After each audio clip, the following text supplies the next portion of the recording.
bayramlar dünyada necə keçirilir? Məsələn, bir neçəsi ilə mən maraqlanmışam, görməmişəm, olmamışam o bayram vaxtı. Hərə öz evinə çəkilir, müəyyən qədər o ağlı başdan aparan içkilərdən filan bu bayram oldu. Bu bayram olmadı və yaxud da hamı yığılır, bir milli bayramında 50 il bundan qabaq torpağa bastırılır, çaxırı açıb içirlər. Bu da bir bayram oldu. Amma gör biz hamı meydanlara axır. Azərbaycan xalqının burada bilinir Azərbaycan xalqının nə qədər tarixi etibarilə zənginliyi, nə qədər ucalıqda durduğu və orada süfrə mədəniyyəti, Mahir xanım, siz düz dediniz.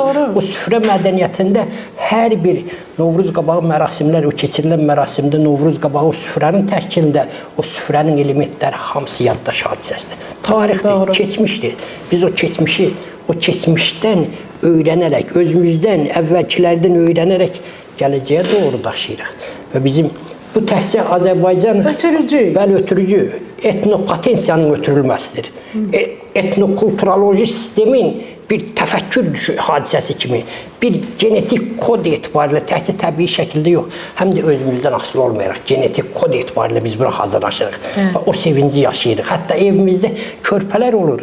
O körpələr onun sevincini o böyüklərimizdən daha çox yaşayırlar. Daha çox, bəli. Və bununla fəxr eləmək lazımdır.